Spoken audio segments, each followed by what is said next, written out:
Hello, I'm Sarah Taylor from LSE Life, and in this session I'm going to be giving you some tips on how to plan your summertime dissertation writing.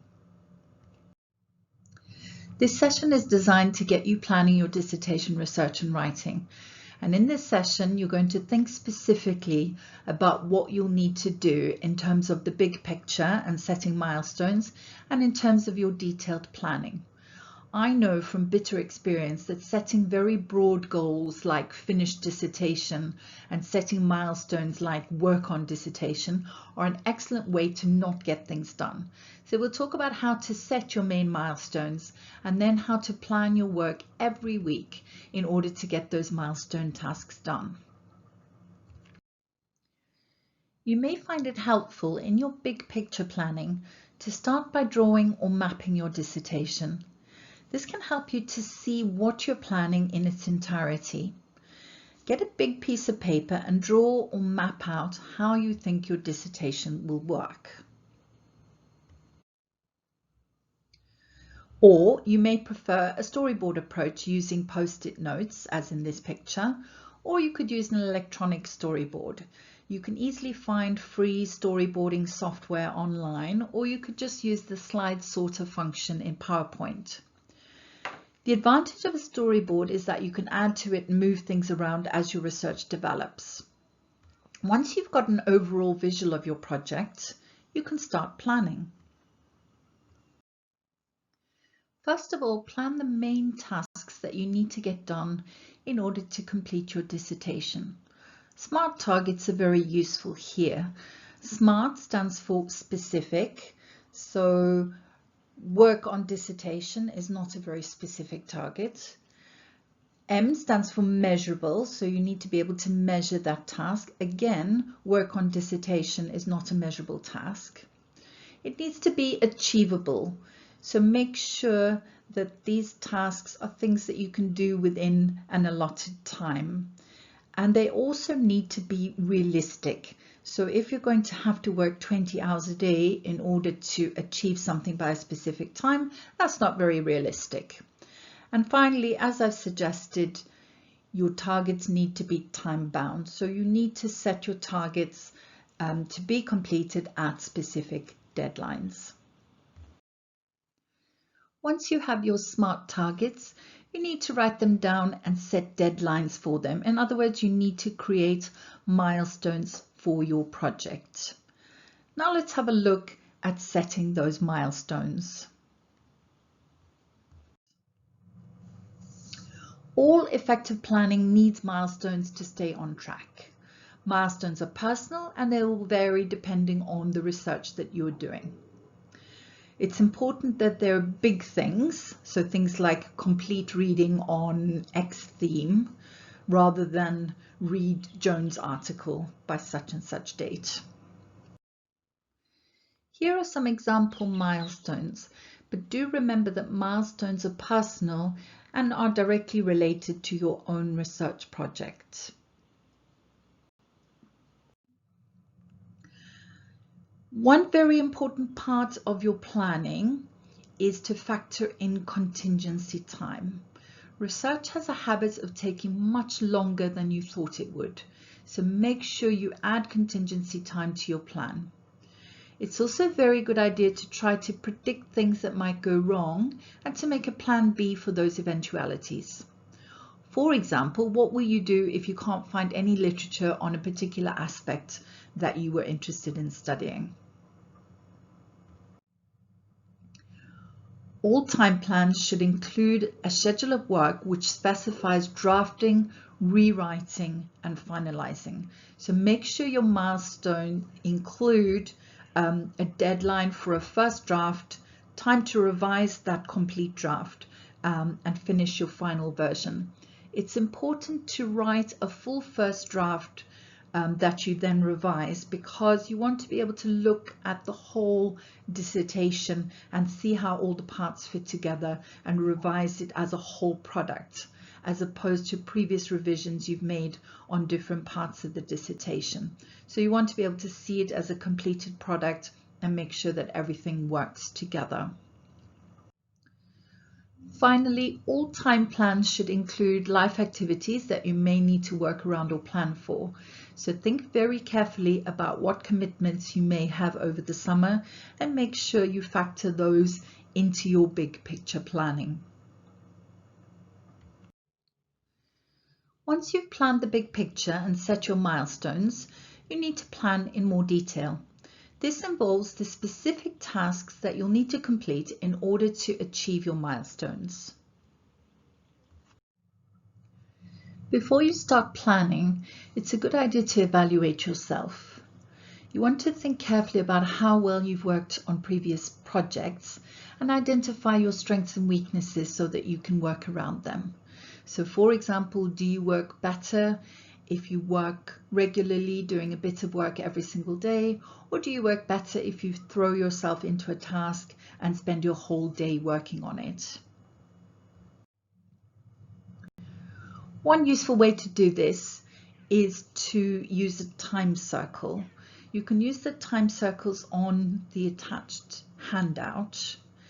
If you think of the day as having 3 8-hour chunks, so you would put aside 8 hours for sleeping, 8 hours for working, and 8 hours for yourself. By creating a time circle using our handout, you can gain a better understanding of how you use your time on an average day versus how you would like to use your time.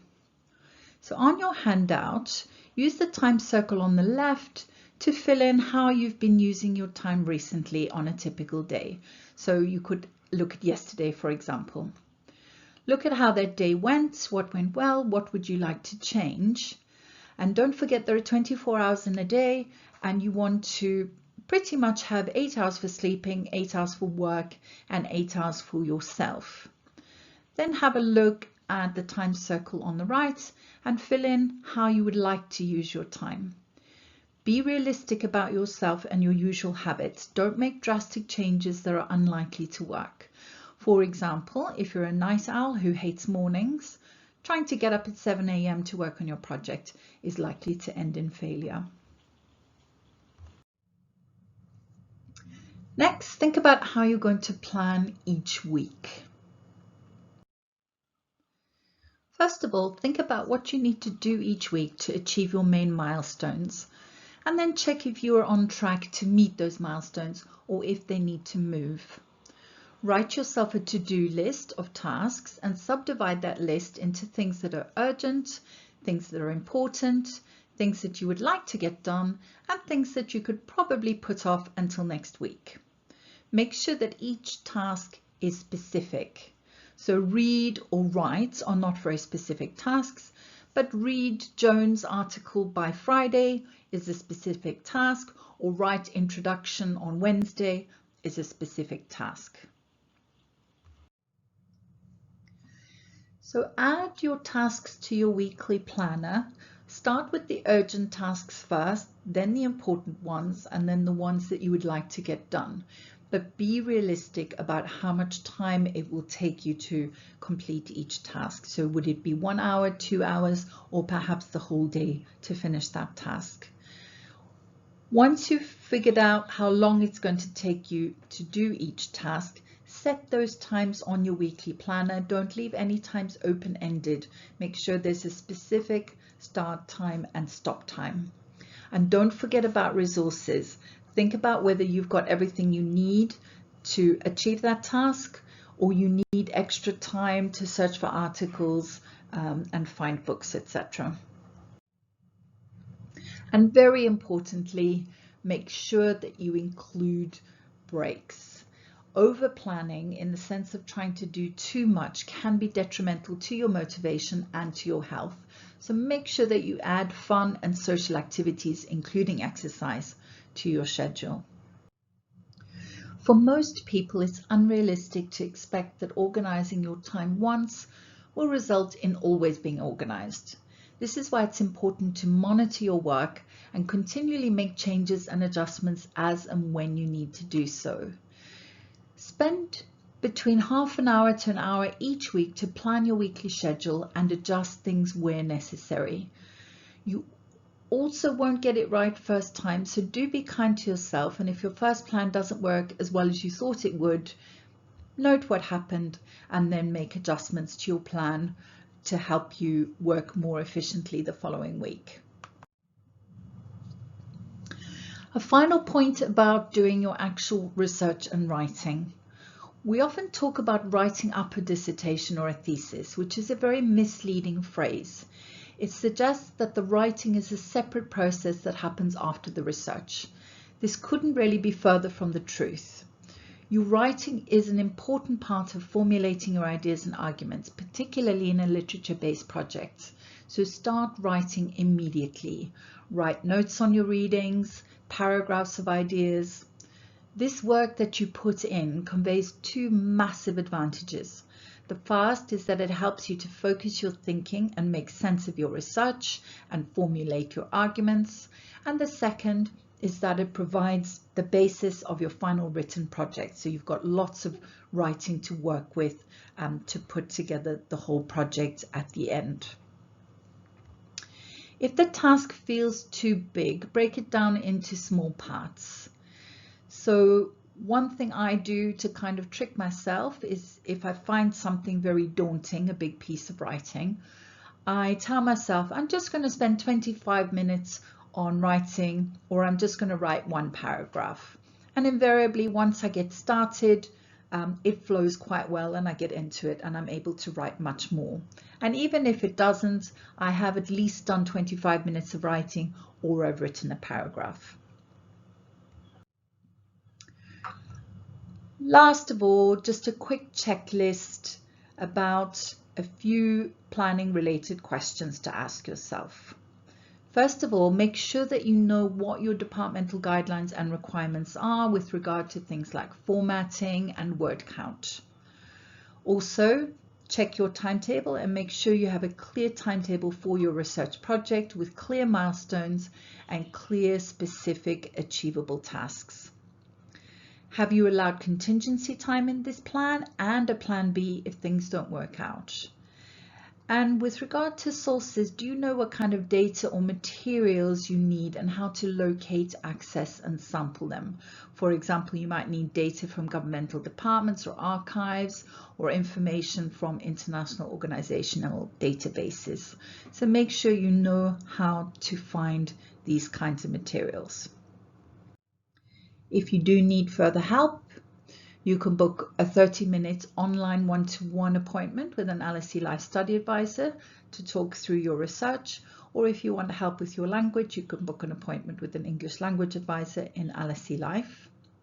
LSE Life is also offering workshops on dissertations during the summer period. We'll be doing workshops on planning and also on various writing and data gathering stages. You can find these workshops on our webpage, which you can access through this link. Similarly, our Moodle page has a wealth of materials on dissertation planning and writing, and you can access that through that link. And if you want help locating sources or citing, referencing your sources, you can contact your academic support librarian, who would be very happy to help you. Thanks for listening, and I hope you enjoy your summer research.